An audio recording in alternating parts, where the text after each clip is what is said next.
kind of like we're not on the back nine, I think was the analogy, but like we're definitely approaching the clubhouse.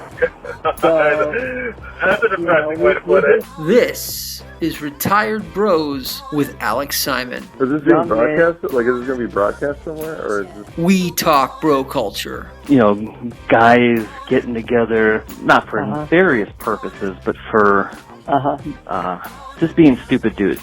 Obviously, college, that's probably your peak, bro. Maybe some of us are retired. We're changing our relationship with alcohol. As we age with beauty, it gets a lot easier not drinking because I don't know about you, but the next day and the effects they're not worth it. No more beer? No more beer. Tore my stomach Really? to pieces. Yeah. You remember the movie The Revenant? Yeah. That's what my stomach is like on beer when the grizzly bear attacks. We talk sports. You were alive and aware during this time period. You think Michael Jordan is the best. If you're like 5 years younger than us, you think it's LeBron James. It's time to make a deposit and invest in some retired bros. Now that I'm out in the world making a good living, I'm happy. My boss was like, well, there's no official work from home policy, so we're going to have to ask you to get in as soon as possible. I'm just getting in there to sit at my desk to return emails, so it's just like, I mean, the power of the internet is that I can do this from home. I mean, I think Tim Duncan was 39 or maybe he was 40, and that's not that far off. So I mean, I'm no scientist either. I'm just an idiot with hands and thumbs. You can't fail to keep trying. You know, the thing about 6 and 7 that I really am passionate about here is that it's a little bit whitewashed. We know that MJ has final say on this doc. Yep. So, look, Michael Jordan is not a gambling addict. I'm not willing to go that far. But he is a competition addict. And I think that there is a dopamine hit that goes through your brain when you win. And he is addicted to that. Clearly. I mean, you see it with the security guards. Yeah, I mean, I think his life as a professional, as an adult, really has been defined by being the best at something. And so when he isn't able to, not that he's restricted from being the best, but when he's not, in the space of time, he's not currently playing basketball, like he's not in practice, he's not in a game, what drives him is what has always driven him, which is I got to be the best at something. So I need to find something. I mean, that game it was great footage, amazing footage where the security guards are playing like whose dime can get closest to the baseboard. That's just like they obviously made that game up. It's mind blowing that they're probably pretty bored. Those guys work at the United Center. I'm guessing they're just, they get there like 8 hours before game time or whatever. They probably have made that game up just to pass the time at some point in their shift. And then you have the greatest basketball player ever who's like, hey, let me get in on this. $5, I can get closer to you. Let me get in on this action. Yeah. It's crazy, man. It's crazy. And the thing that, I think he's a competition junkie. Yeah. And look, the gambling stuff, I mean, this is the first time I'd ever seen, and this is something I want to make sure we bring back up is like, there's stuff here that I think we both are basketball fans. We're huge Jordan fans. We grew up in this era. A lot of this stuff, all this stuff, but there's details and there's behind the scenes stuff that I didn't know. Even last night that they showed, I'm like, whoa, flu game wasn't really a flu game. It was a food poisoning game. Had no idea. Yeah. One of the things that I thought they did a great job of was this is the first time where Michael Jordan that I remember saying, I was not suspended from the league. I left the league. They did not. It was not a ghost suspension because that was a rumor. I mean, I remember it. Oh, David Stern went to him and said, hey, retire. I'll suspend you. And look, David Stern's like, no, I never did that. Michael Jordan's like, no, that never happened. I think gambling is a huge part of sports. I'm not a gambling guy. It doesn't really do anything for me. I'm not into it. People get really nervous when you talk about sports gambling because, when athletes are doing it, because I think the whole idea of, are these guys betting on themselves? Pete Rose throwing games, big deal, right? So to have the biggest star ever potentially be shrouded in this potential mystery of, is he involved in this, is a big thing. But I never thought there was much to it. I don't know. I'm glad they addressed. I don't think he's Pete Rose. I think he's got Pete Rose tendencies. I don't think he ever probably bet on his own games. I mean, Pete Rose is a scumbag. I don't think Michael Jordan's a scumbag. You know what I mean? No, I don't think so. But I think he is. When you get to that level of competition, I think he is like I said, competition addict. He likes that dopamine hit that gets his brain when he wins, whether it be that dime game or quarters or golf or going to a casino, and obviously everything from baseball to basketball. That's his addiction, and that's the hardest thing when you look at all professional athletes. That's their hardest thing to transition from, is going from that, competition all the time and winning, finding ways to win, like finding that, getting that hit. And so it's just funny to see him with those security guards. I thought that was one of the most revelatory scenes. And then, obviously at the end of '93, he's beat with the media with these gambling accusations. He's becoming a huge superstar, or has become a huge superstar, and it's gnawing at him. His father dies. It's known before that he's going to retire. The writers come out and say, yeah, he was actually saying at the '93 at the Dream Team, he was going to would probably retire and walk away and go to baseball. His father dying kind of adds another level to that. But, one of the other things was during the press conference when he retired and, the entire world was there, he was smiling. I mean, a guy that's suspended doesn't smile like that. Like, he was ready to walk away and try something new. So I thought that was like another thing that was like just revealing. Like, he was not, and definitely to me squashed the idea that he was on a suspension. And I think David Stern doesn't want to lose all that revenue. I mean, yeah, that's not good for. Look, I don't think the league in any way is like the suspensions. We got to do it because the biggest global superstar. We've got to enforce this, and we're going to lose, 40% of our viewership or whatever. I don't know. I'm making that number up, but I'm with you. I think you're right. The gambling was kind of episode 6. Episode 7 gets into three-peat, 93 team, probably their best team, one of their best, arguably their best. I think everyone's kind of at the height of their abilities, and then I think one of the things that I've thought about a lot with this show is that he seemed like he was so just under the lights all the time.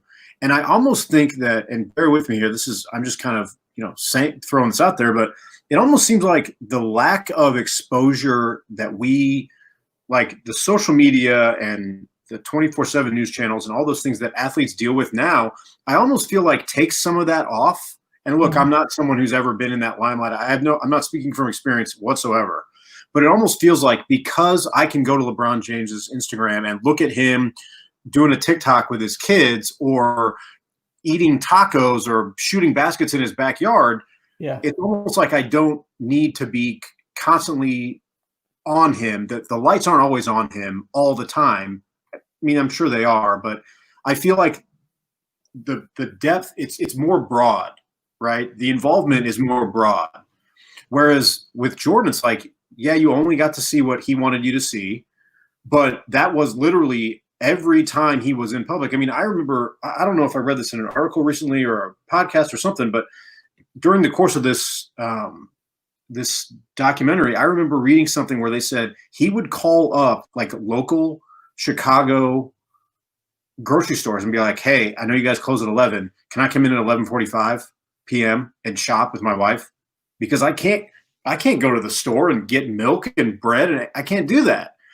And look, maybe all of these guys do that. I don't know. I'm sure you've got Instacart and Amazon, all that stuff. It just seems like the amount of scrutiny that he was under all the time, because he was only in the public eye a certain amount, meant that when he was in the public eye, it was just like ratcheted way up, right? Mm-hmm. Press conferences were ridiculous. After, you see all these clips of him coming in and out of the locker room after a game. There's like 75 people in a tiny little hallway underneath the United Center waiting to talk to him. And he's just like, okay, here we go. I got to talk to these people coming off the bus, getting on the bus. Just so I get it. And then the Jordan rules was bad publicity, the gambling stuff. So he's like, hey, I've just won 3 in a row.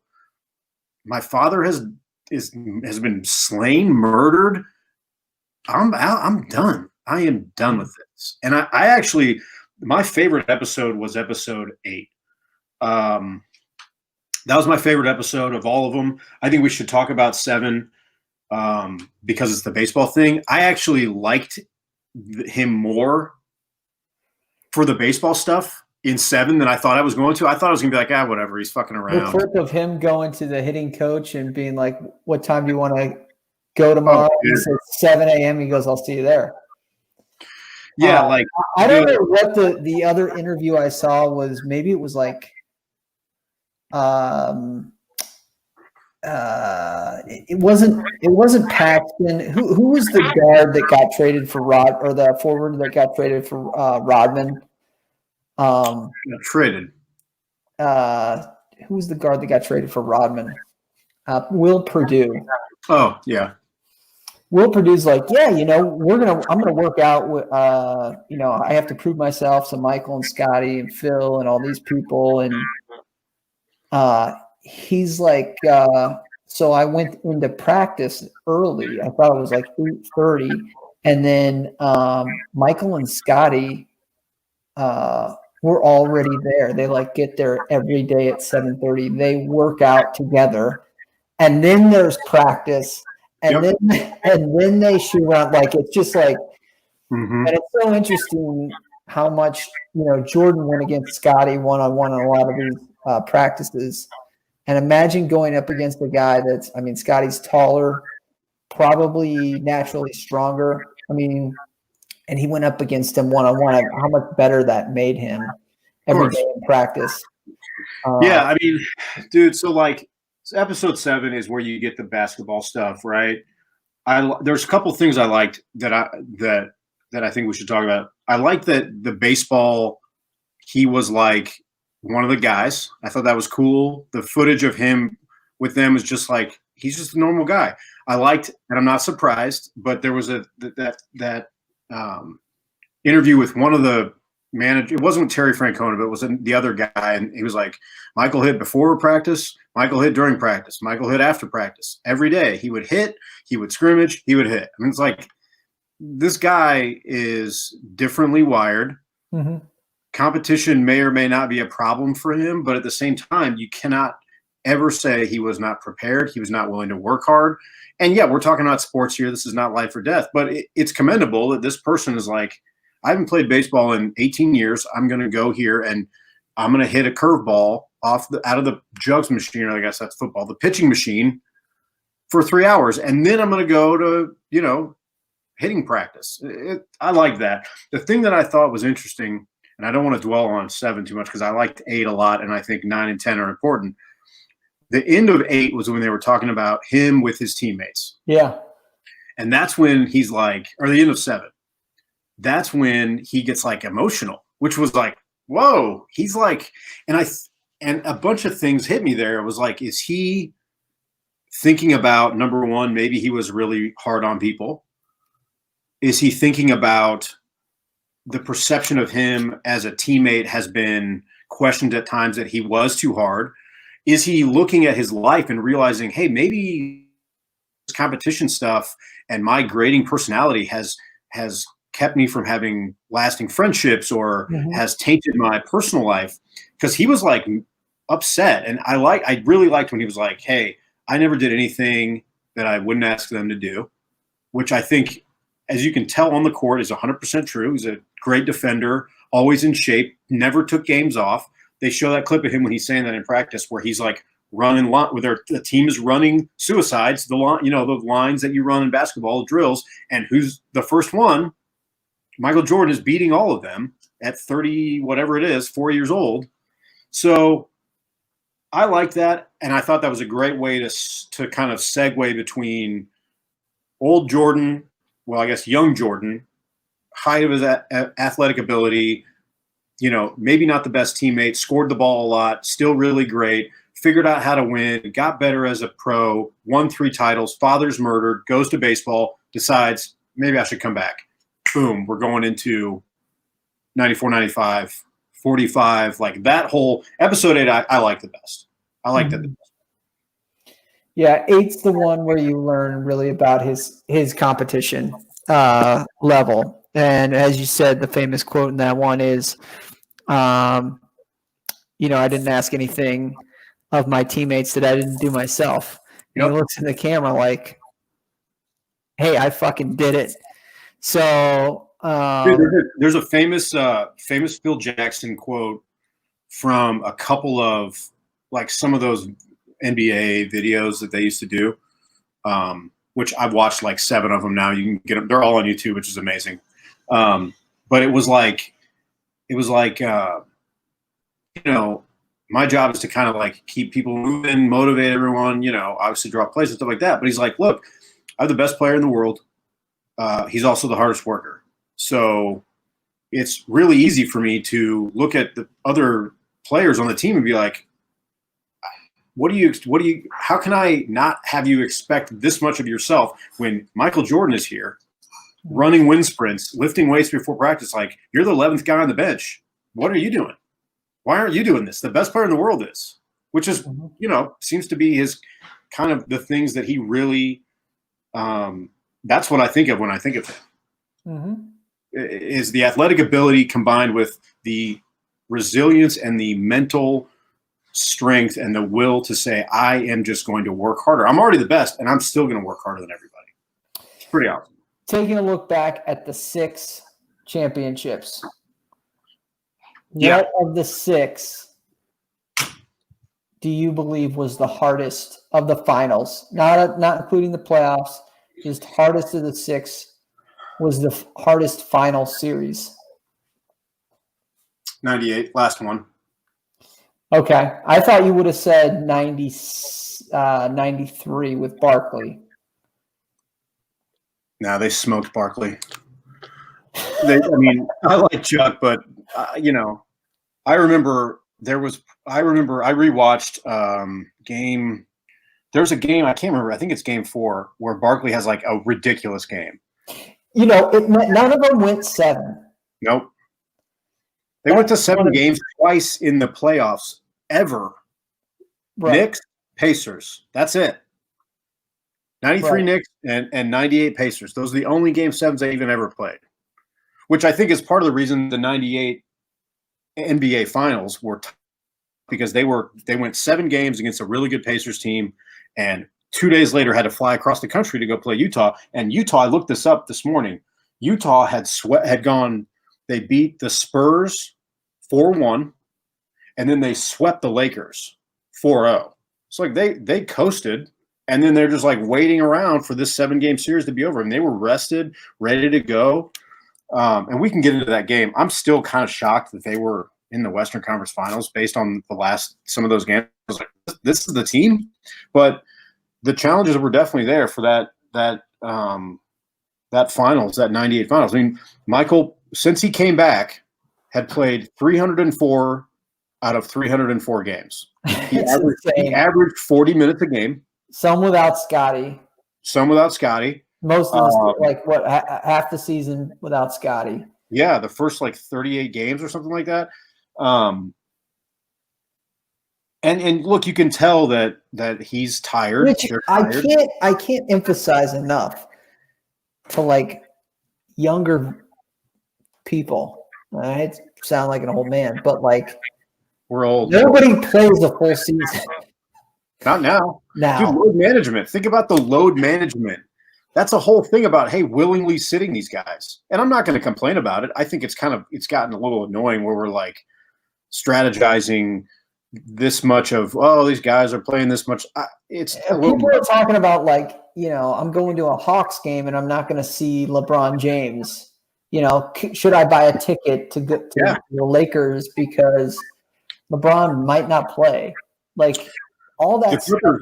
Dude, Clippers are notorious this last season for that with partial season. Kawhi and Paul George, both great player. I mean, look, I think Kawhi is the best player in the league this year. I think he probably was last year.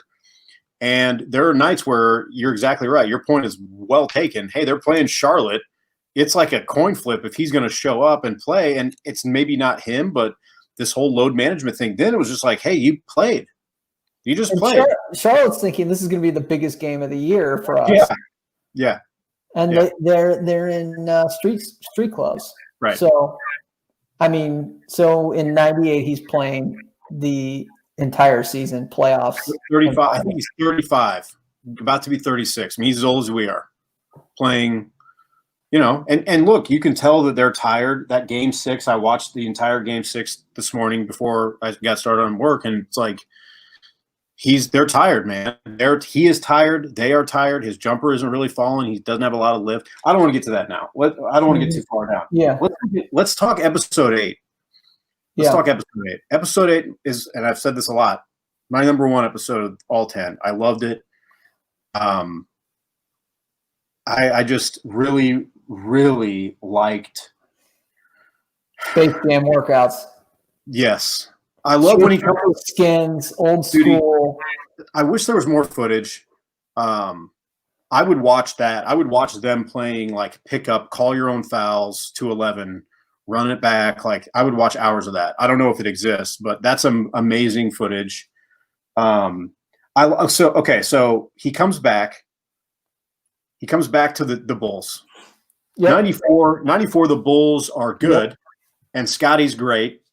But they lose. They lose to the Knicks. The Knicks end up bouncing. Scottie sits for the last shot on game 3? Yes, I think so. Awful. Super disappointing. Just understandable though. I mean, yeah, and look, man, I think Scottie. They draw a play for Kukoc. Yeah, and look, his career is clouded by his own perception. And I think a deservedly realistic perception of he was taken for granted. He was given a contract that he felt he had to sign because of his family situation. He was supporting his entire family, a lot of brothers and sisters. He had 2. His father and one of his brothers are handicapped. Like I think he's a great guy. Yeah. I think he's a great teammate, and I think he always felt like I'm getting screwed here. They're getting Kukoc. Jerry Krause loves Kukoc. That's all over the Jordan rules. Like Krause is flying to Yugoslavia and, wanting to and Scottie's like, this guy, you're grooming him plays my position. Like you're going to replace me. And so then I think when that comes out and he's like, oh, hey, this Phil's drawn up a play for Tony. Like, he's like, what the hell, man? Why are you stabbing in the back? Doesn't go in the game. Pretty huge sin. Bad. Right. But look, let's give him, I think you're right. Understandable. Phil, the best player is Scottie. You should be drawing it up for Scottie. If he goes into that game, the Bulls might have won the Eastern Conference Finals and gone to the finals. Michael is there, do you think he draws it up for Scottie? No, he draws it up for Michael. Yeah. Same thing. Like, come on. Yeah, really bad. I thought they covered that really well. Kerr, Bill Cartwright saying Scottie let us down. Everyone's really upset. Seemed like they were a tight group, but the Knicks bounce them.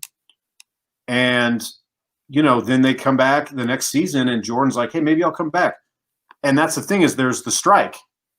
There's the MLB strike, which is why, which is number one, cool that he walked out like everybody else. He didn't have to.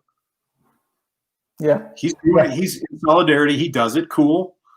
I've respected that. And he's like, well, maybe I should come back. First week drops 55 against the Knicks. That's like insane to me. Insane. Totally different. I mean, he's been off 2 seasons, totally different workouts, not in game shape, obviously. But, 55. It's ridiculous. It's ridiculous. It's insane. So then the Magic series is what we got to the talk Magic about. series. The Magic series. So the take on this that I heard in one of the shows is that, look, it's basically they were giving excuses that it wasn't Michael. He didn't have his legs. But, I mean, if you look at the box scores, he's still dropping like 40 points. And, like, what they're missing is they're missing what Rodman provides, and what Horace Grant left was the rebound and another inside force defensive presence, because the Magic have Shaq and Horace Grant now.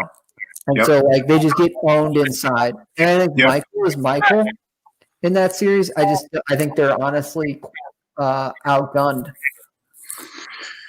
Which but I think that's the one series where I don't know. He needed one other thing. He needed Rodman. He needed a Rodman.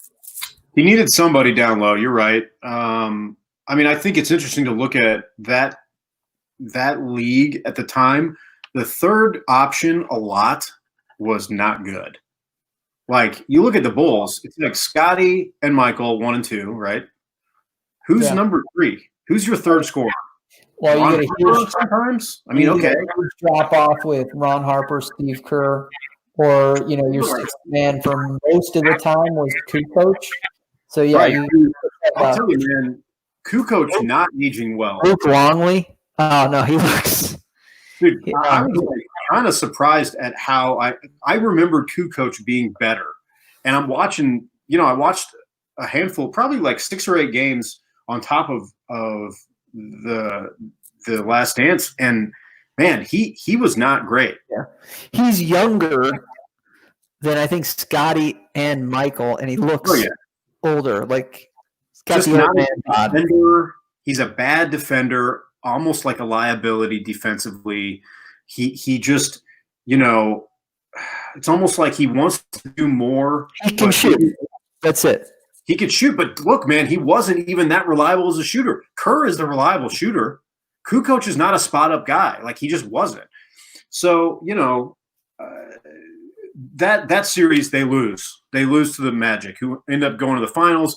They get stomped by and they're soft down low, I think, is the reason. Soft down low. The thing that I was I really liked was his trainer. He's like, they're interviewing Tim Grover, his personal, and they're like, he's like, usually after the season, Michael will take a couple weeks, play golf, relax, heal up, and then we get started again. And he's like, I called him up and said, when do you want to get going? He's like, I'll see you tomorrow. And dude, the trainer's like choking up. Like, he was like touched, which is kind of goofy to say. We're talking fucking sports here, but in their world, that's a big deal. And I was like, oh yeah, this is awesome. I love it. Yeah. The Space Jam stuff, again, didn't know about this at all. He's covertly scouting the entire NBA. But dude, he's like lifting in the morning, lifts in the morning, shoots all day, lifts at lunch, plays for 4 or 5 hours a night every day. Ridiculous. At 33, 34. Yeah. Like, again, just like the man, insane work ethic, machine-like mentality. And then they come back and have the greatest season of all time. They set the wins record. Yep, 72-10. And they don't even allow the Sonics in the finals to really make it a series.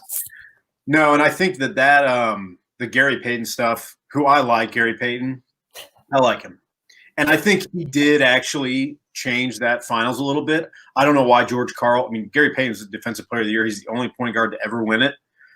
Why would you not put him on Michael Jordan? I think that was a blunder.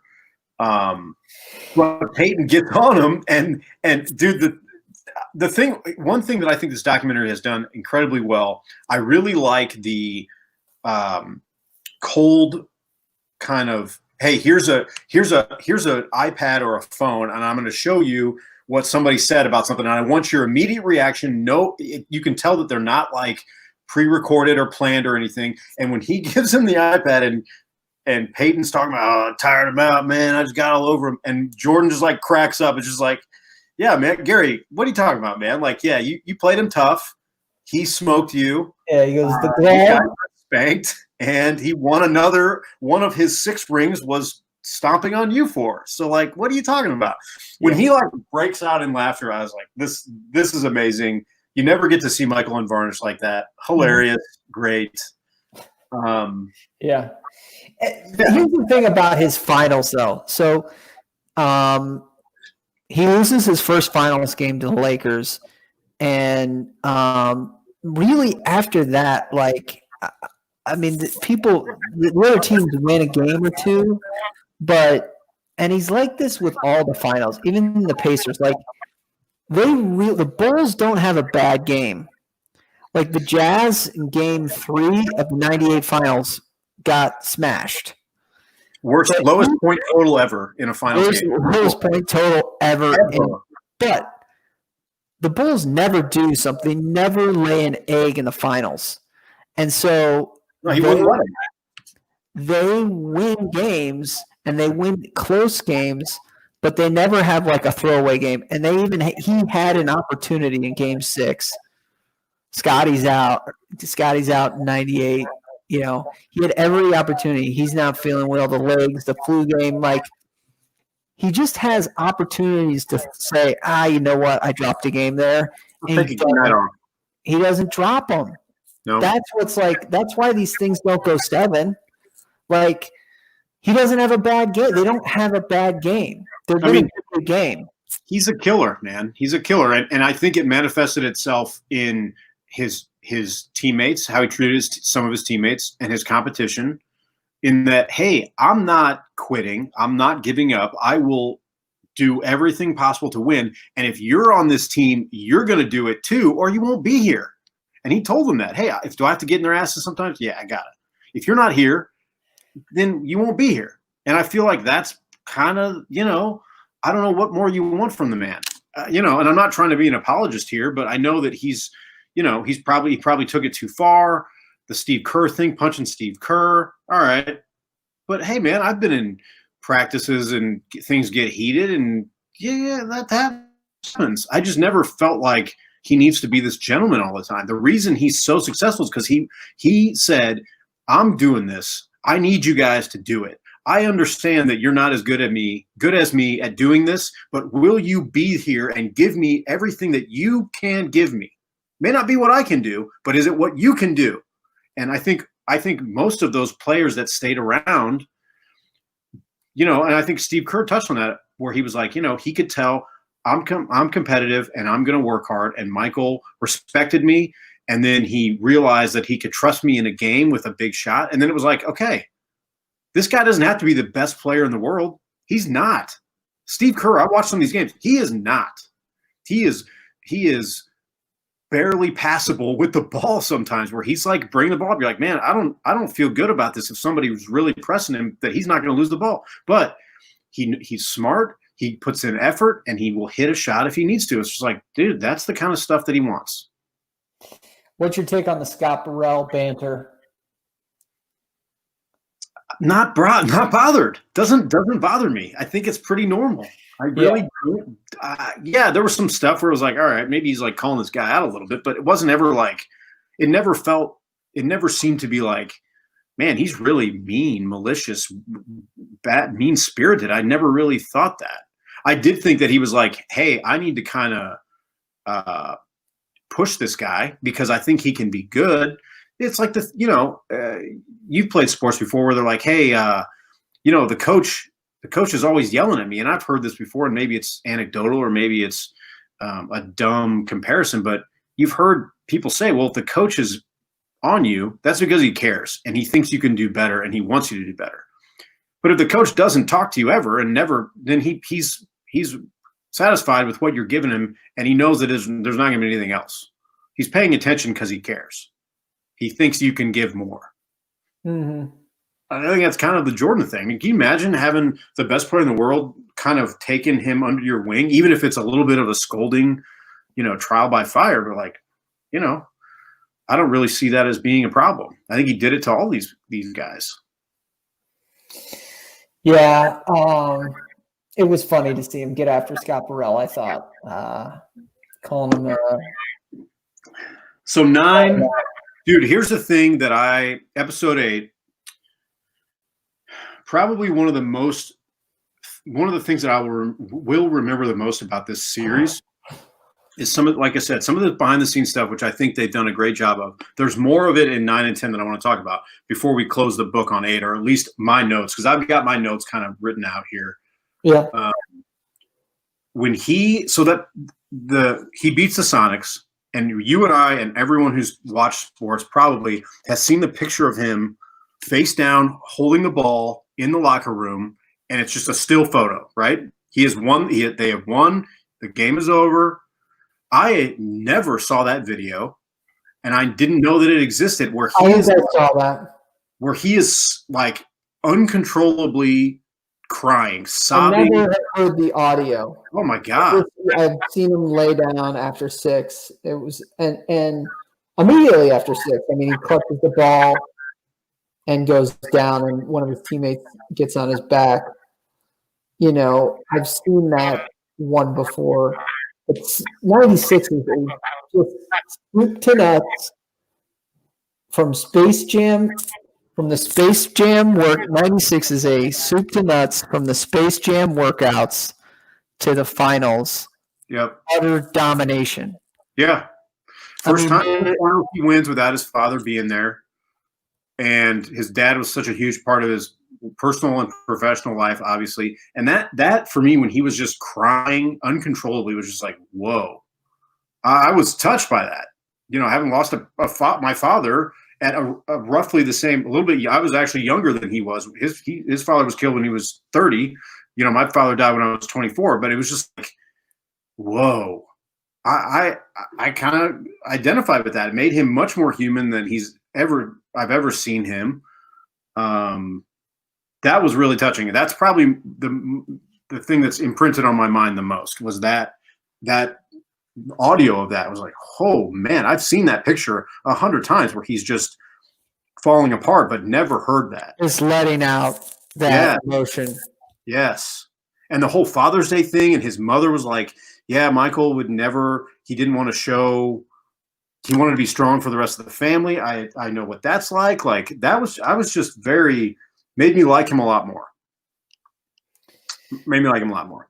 All right. What else you got on 8?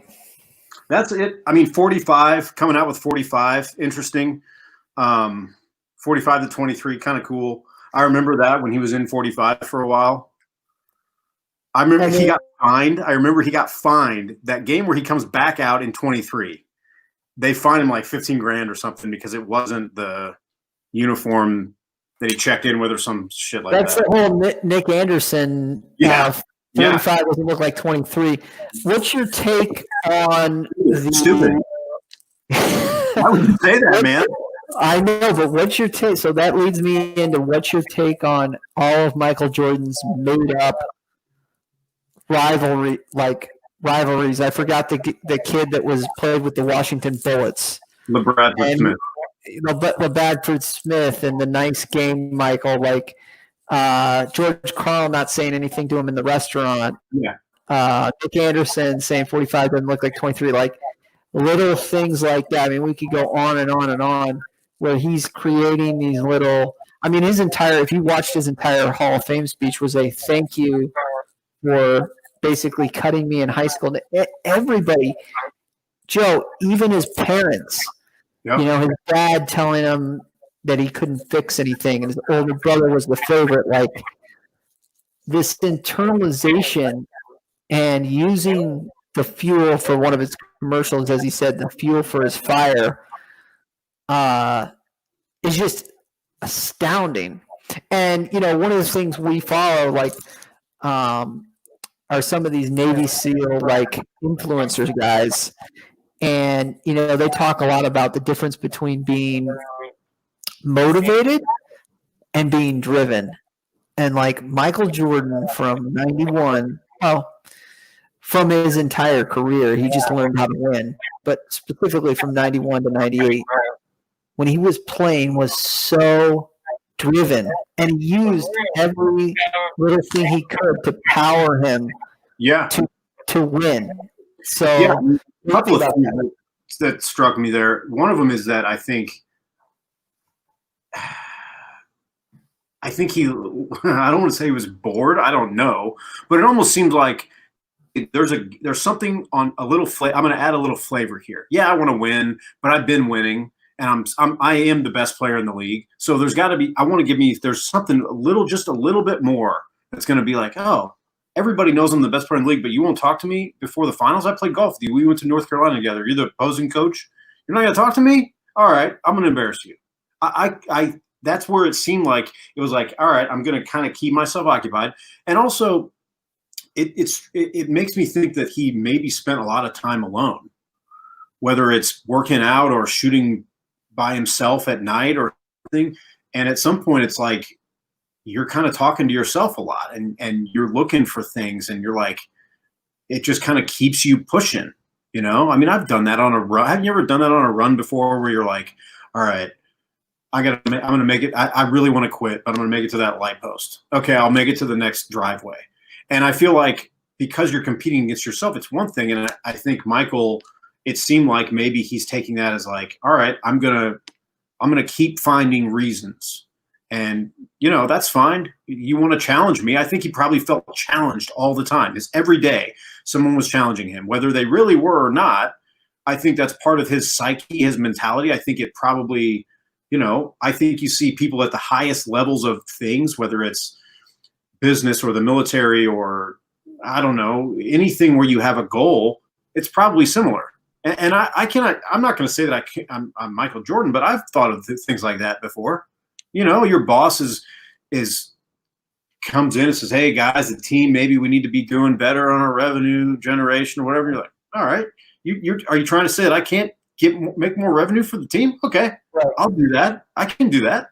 Yeah. Oh, we're not painting enough houses. I'll paint 3 more houses. Like it's almost like a knock this chip off my shoulder type of thing. And I think he excelled at that. And I personally think that if that's what it takes to get someone to that point, then he obviously has it and some people don't. I think Kobe Bryant had it 100%, had a similar outlook. Like people, like he was offended that you thought he couldn't win without Shaq. He was like, are you serious? I'm sure when he was shooting baskets in the middle of the night or lifting weights or running, he thought, I'm going to do this because I've heard people saying this guy can't do it without Shaq. And you know what? He did. He won 2 more. So, this is one thing I'm sure we're going to get to LeBron and Michael. I don't know that LeBron has this as an armchair psychologist who's never played a professional sport. Mm-hmm. I'm not saying I know what I'm talking about, but it doesn't seem like that killer mentality exists. Also, I think LeBron probably has a much better relationship with his family. He has a much more social life. He is active in the social community and where Michael hasn't been. And maybe it's because Michael could never identify. I don't know. Mm-hmm. But I do think it was interesting. Did I have a problem with it? Not really. I didn't care. Didn't bother me. Notable, but not offensive. No, none of that. I just thought it was interesting that he had these power pellets. He had these little things that he would find, and in a way that really nobody did. And these are the most competitive people in the world. Scottie didn't have it.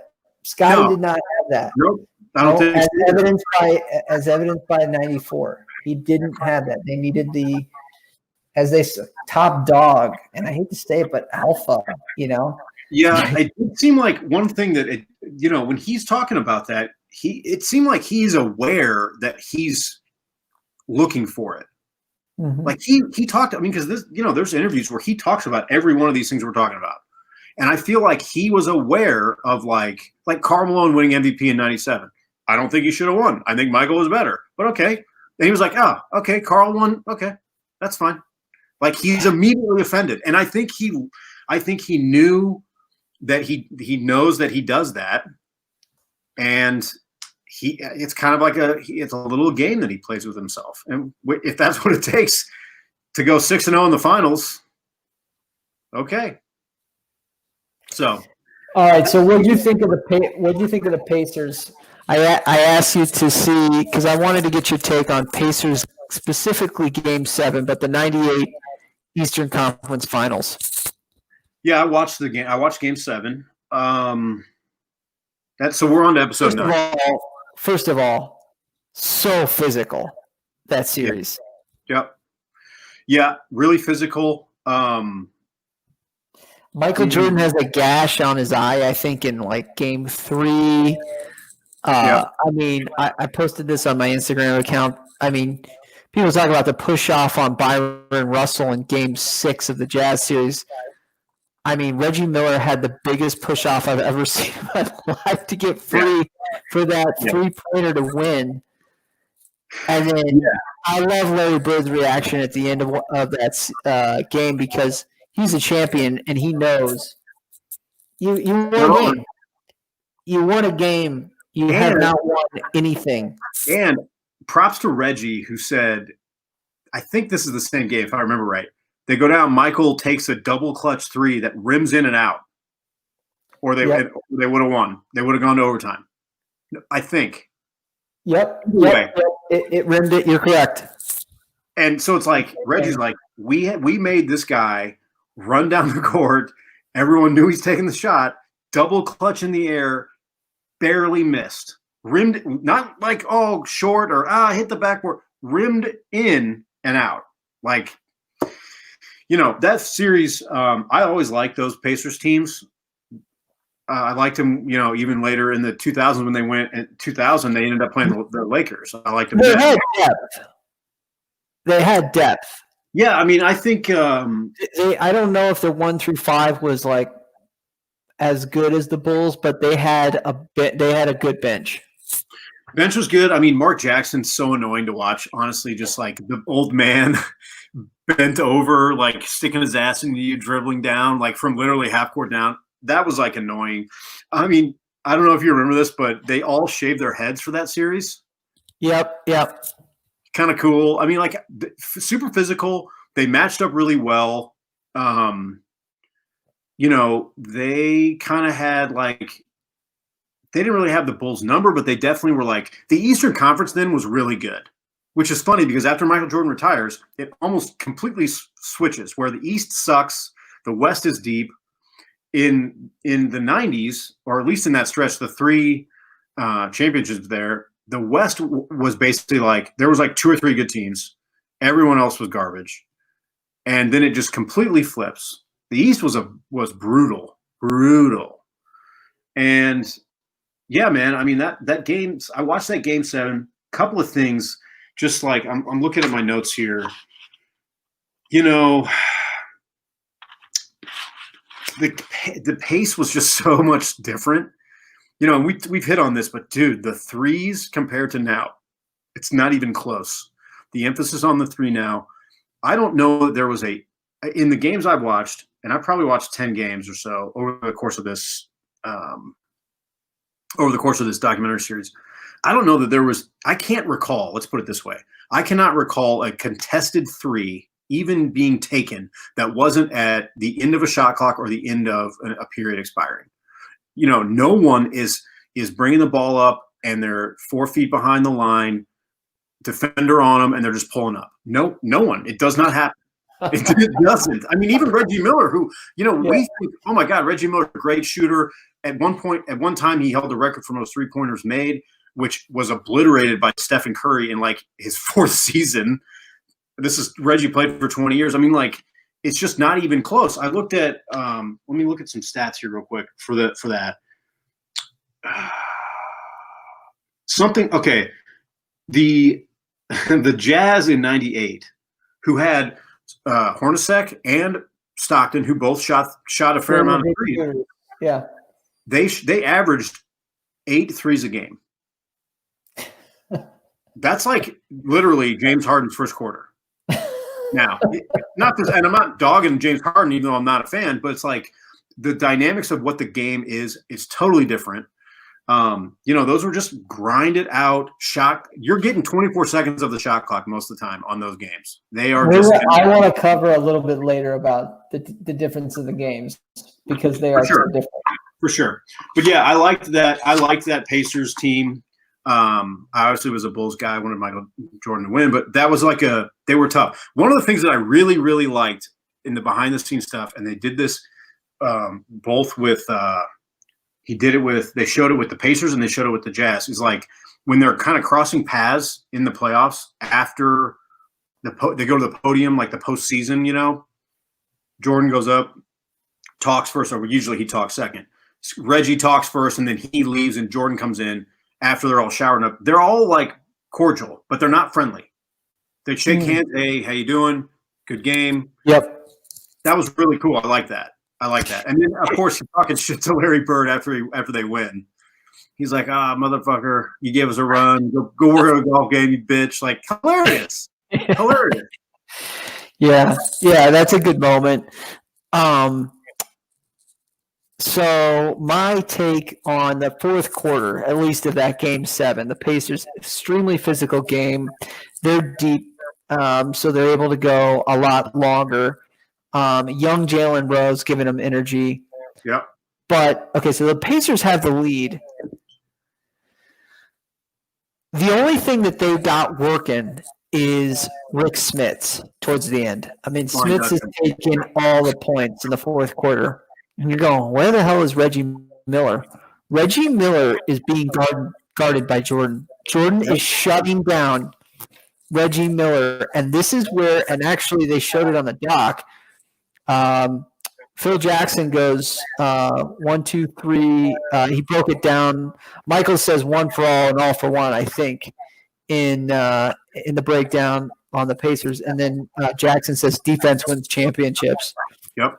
The defense at the end of the fourth quarter is just so amazing. I think Michael has a block on one of Reggie Miller's threes, and I think he scores like a couple of more points. He's able to dish to Longley to officially take the lead, but like suffocating defense, and it's a hard thing to watch. I think if you're like into scoring that game 7 between the Pacers and them, but it's like one of the just old school like things when we were taught in grade school when we were learning basketball, and our coach would be like defense wins championships. It would be like, so you'd like eye roll and be like, okay, but that was a classic defense win championships. That was like, the Bulls they just had different ways to win basketball games. They became very Patriot-like at that point. They didn't try anything. Jordan, as a guard, had won Defensive Player of the Year. He's 9-time first-team All-Defense. Scottie Pippen, probably the best perimeter defender in the league, one of the 2 or 3 best. Peyton's up there. But Jordan's in the mix too. He's a top 5 defensive player, guard, at least on the perimeter for sure. So, yeah, the Bulls, 2 of the best perimeter defenders of the 90s played on the same team, Scottie and Michael. And then they definitely had stretches of games where they would just tighten the noose, They would just ratchet it up. And look, Ron Harper was a good athletic defender who would get in there too. Like, there were times where it was like they were just like, yeah, they could be like, all right, they're not scoring any points for a while. And they didn't. And yeah, you're right, man. The Pacers could score the ball. Reggie, Jalen, Derek McKee had a couple of hit some big shots. Both Davis brothers were pretty good. Throwing different looks down in the low post. And yeah, it's just really good series. Went to 7, obviously, definitely tired out the Bulls. Utah's fresh.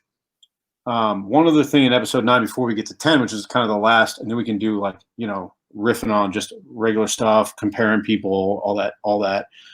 The Steve Kerr stuff I thought was really well done. Really liked it. I knew the story.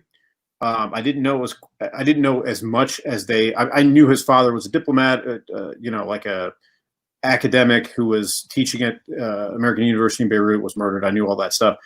I thought they did a good job of I thought that might have been some of the most emotional work on the show. They kind of weaved that in and tied that to Michael's losing his father. I thought that was really good. And I was touched again that Steve Kerr is, in his 50s and is very still bothered by that. Obviously, I mean, Jesus Christ.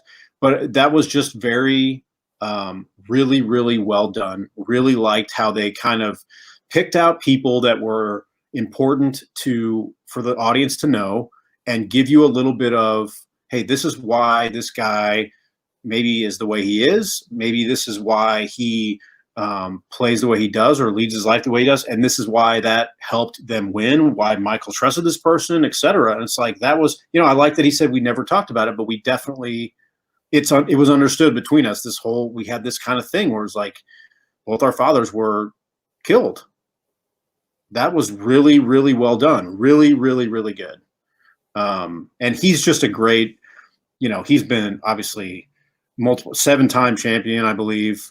As a player, coach, he's won several rings with the Warriors. He's a great color commentator. He's a great interviewer. He does a podcast that I sometimes dip in on and listen to.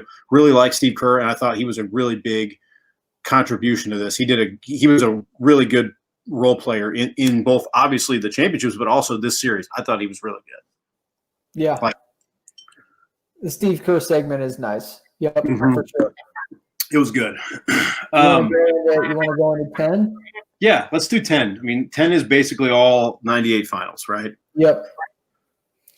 Flu game, nuts, crazy. Didn't know that it was food poisoning. That story was wild. Like they both said, hey, I ate this pizza late. No other place is open. A bunch of people showed up to drop it off. Like, Jesus, crazy. I mean, we're inferring here that somebody doctored the pizza, right? Yeah. Right? I mean, that's kind of what we're supposed to think. Not sure if that's true or not, but it's pretty wild. Yeah. I mean, I thought the Pippen stuff, they did a good job because I watched that game again after I watched Game 6. We broke down the Jazz on the last one. I mean, just a very, like I said before, traditional team. 2 guards, point guard, shooting guard. Stockton was the one guy on that team that was really, I think, a gamer, a closer, but just in a different style of basketball. Defense. But Michael against those guards, I mean, he's taller than them. He can do whatever he wanted. So they put Russell on him, and he torches Russell. Dennis does this. He gets in people's heads. He got in Karl Malone's head. I think. Dude, the exchange in the first quarter is amazing. I remember that. I do too. Where they were running each other down on the floor, tripping each other. But it's even more than that, where it's like, I mean, Dennis has nothing to lose. Dennis is not the all-time leading scorer for the Bulls. Like, he doesn't care. No. And look, Rodman is an offensive liability. He's not, which makes it harder. He's not starting. Yeah, and it makes it harder for the Bulls there because they, that if the ball gets swung down to Dennis in the low post, he is not going to do anything, really. He may do a turnaround jump hook, but his points are tap-ins, put back dunks. He is not going to – there is no offense from him. So that's kind of like, there's parts of it because I watched Game 6. There are parts of that where it's like they get it down to Dennis, and it's like, all right, he's going to kick it to somebody because he's not going to do anything with the ball. So that's like another reason because, the thing that I thought they did a really good job of, I don't think they were hard on Scottie in this series, but they definitely told you that, hey, Scottie, had some problems with management because of his contract. Scottie, had the migraine game in the early 90s where he wasn't in, against the Pistons. Scottie sat on 94. Yeah, Scottie sat out. So this was like getting hurt, but man, he just soldiered during this game. I mean, you can tell he hits a couple of baskets where he's like, you can tell this really hurts. He didn't have to play. And I thought that was really, they did a good job of redeeming him and being like, hey, listen, yeah, he couldn't contribute as much as we would have liked, but he was there, played hard for a reason, was a decoy, still played good defense, was contributing, even though he had this excruciating back pain. And look, anyone who's ever like tweaked anything in your back, you're like, oh man, it runs up and down your leg, maybe your, everything, your neck. I can't imagine playing in an elimination game in the NBA and have a horrible back problem. So, I'm trying to think of like parts of this series because I took notes. I got about a page of notes. So the biggest thing to me in 10, obviously the Jazz series, winning number 6 in the fashion that he did. I mean, with basically a on his back once again. Didn't have a bad game. Scottie Pippen is shell of himself. He's getting worked on for 5 minutes so he can play for 5 minutes. Like this is the game where you have excuses.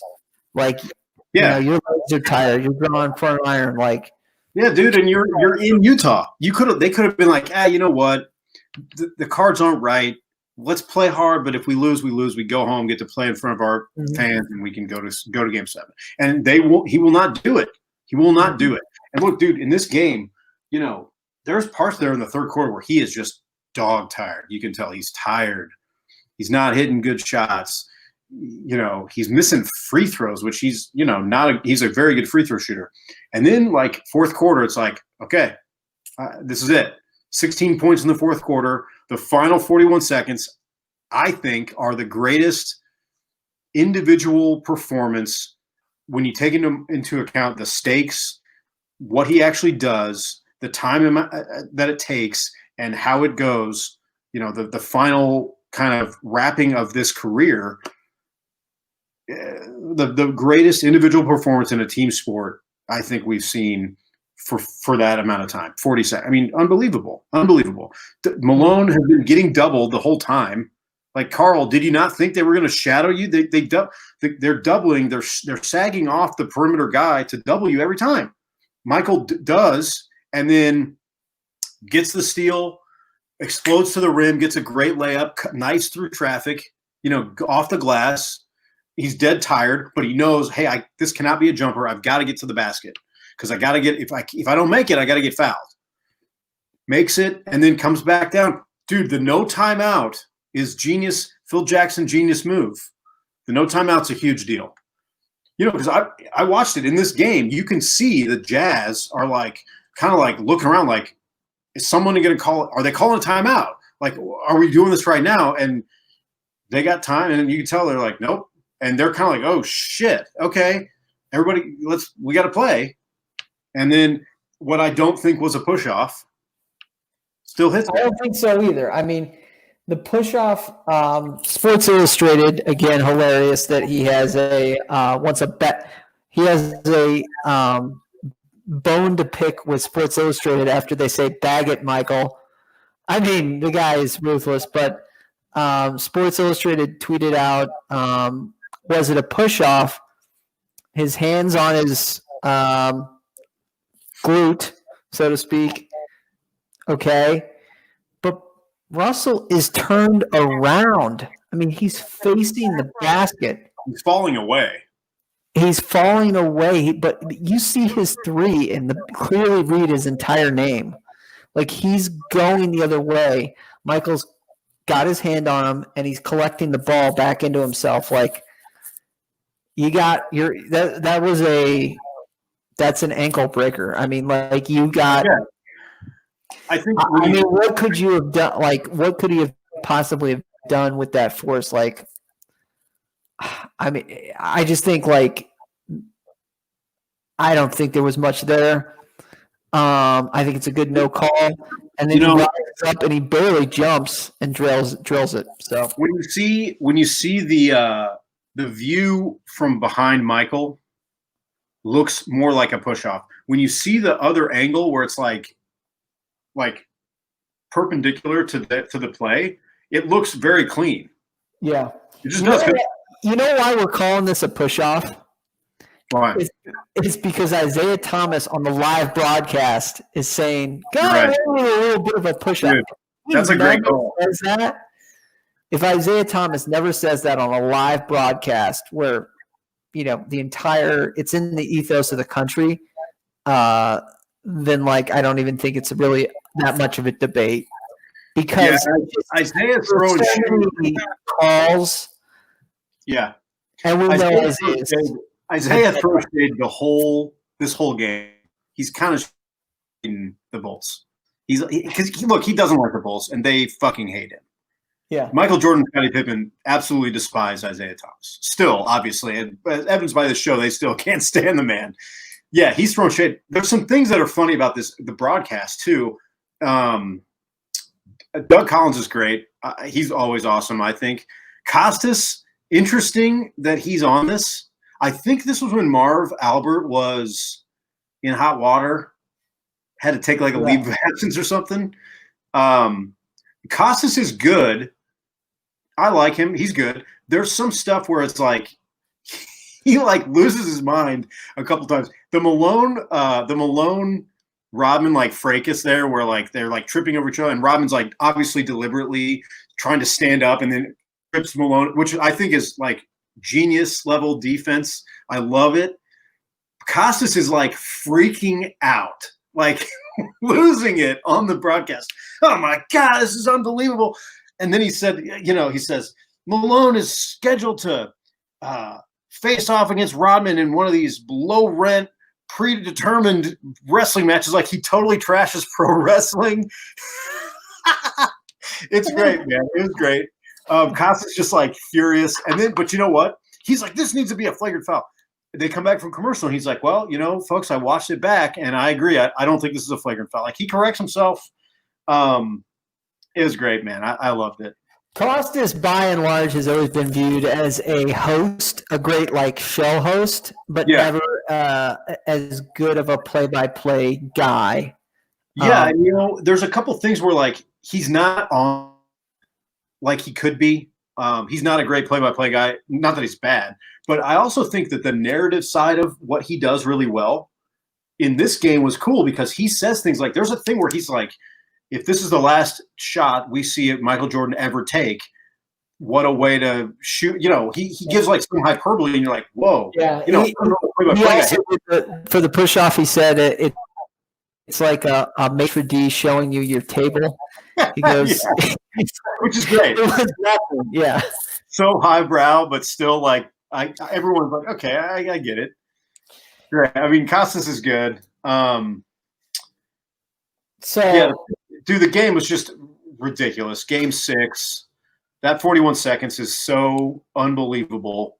He never seems to. Here's the other thing that I've noticed, and I think we can kind of wrap this. If you want to wrap, I don't want to wrap this podcast. This is great. I think we can probably wrap it. I got some more additional stuff, but go ahead. What's your thought? Well, I was going to say, I never felt it doesn't ever. I looked at Michael's numbers right in '98. 28.7 a game, 6 boards, 4 assists, shooting 48% from the field. It's ridiculous at 35. That's a ridiculous stat line.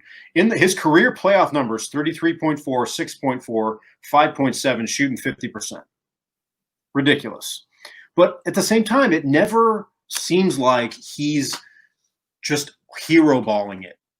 It really never did. And maybe that's because the other players weren't as good except for Scottie Pippen.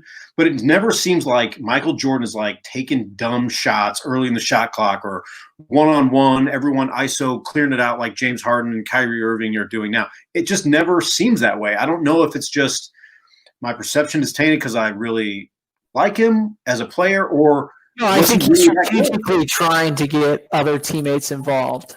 Yeah. And knowing that if they get some things going, it'll open up stuff for him. Yeah, the mid-range game, dude, the fadeaway J in the lane, right at the elbow is just borderline unstoppable. Ridiculously unstoppable. Can't do anything. Cannot do anything. most of his baskets are, if you look at it again, watch a game that he's in, he'll take a three if he's open. But he's taking like one or two a game. Hey, he's wide open. Somebody fell off, on a fast break or something. Defense sagged on him. Most of his baskets are the mid-range jumper, floaters, or just like crafty stuff in the lane. Ball fakes, doing the one-hand palm, holding the ball out. Yep. Iconic. Yeah. So, look, the episode wraps up with, Pearl Jam, present tense, amazing song. It goes into like the highlight of when it really hits. The highlights of everything was awesome. Talking about how the celebration. So like he celebrates in his hotel room with a few press, media. I mean, there might have been a player or two there. Right. But I mean, players today, again, it's just such a contrast, would have like rented out a bar and brought the entire team to out to a club or something. He's just in a hotel room hanging out, playing the piano, drinking some champagne. Like, I don't know. Yeah. It's just like, it's very different. And then, my other thought was the Bulls didn't really like each other. They didn't hate each other, but they weren't like this kind of pounding around. Like, in fact, you could even say they didn't like each other, some of them. So, I don't know. I thought that was interesting. And again, Michael just challenging everybody, managing everybody, as well as Phil. But Michael really stirring the straw that stirs the drink. But yeah, that's really my last thought when you see him as a champion. Yeah, man. Just, the fact that they didn't re-sign these guys and Krause deliberately was like, nope, everybody's gone. Okay, so we know in the beginning Krause is like, you're not coming back. You can go undefeated. You're not coming back, Phil. Yep. Okay, so we learn at the end of 10 that Jerry Reinsdorf, the owner, gives Phil a chance to come back and do 7 after the parade in Chicago. Yep. Michael learns of this and says, well, we could have all done a 1-year deal. What's your take on that? What's your take on, Jordan reacting to that? And what if Phil did come back? Well, look, that's another thing that I think probably burned. But you get those 4 big personalities, 4 or 5 personalities, the ones that matter: Phil, Michael, Jerry Krause, Scottie, which is the hardest one to convince. Yeah, I mean, I didn't know any of that. It's another thing where like they didn't. This really shed the light. Look, obviously Jordan didn't know. I'll add one more caveat. In '99, it's a shortened season. It's a 50-game season. Yep. So that would benefit him big time. Yeah. So you think the Bulls couldn't beat that '99 Knicks team? Come on. Yeah. But I think that I didn't know that. I don't think Jordan knew, obviously, because Reinsdorf, he said Jordan says we never talked about it. Why this wasn't allowed to try? We weren't allowed to try for a 7th. And I think Phil is probably the key to start, because if Phil says yes, then Michael says yes, because Michael already says, look, I'm not playing for anyone who's not Phil Jackson. That's the only coach I'm playing for. And it's kind of like a domino effect, right? But I think that Phil probably, had such a poor relationship with Jerry Krause that he was like, nope, I'm done. I don't want to work with you. And that kind of, not to lay it at Phil's feet, because it's not his fault. It's definitely Jerry Krause's fault. But, that means no Michael, which probably means there's no way Scottie's coming back. Rodman's was probably ready to be done. I mean, he goes to the Lakers to the 99 season. He's a total disaster. Didn't even play. I think he played like 13 games or something. But it's, it's sad. It's stupid. It's a joke. But, what can you do? What can you do? Some of the stuff I really liked from this episode was like Michael living in the moment, Michael being a competitor, only seeing what was happening right now, not worrying about other things. I think that's like a good thing to deal with in life. He was not willing to contemplate things that he couldn't control. Why think about shots I haven't even taken yet? I like that. I thought that was cool.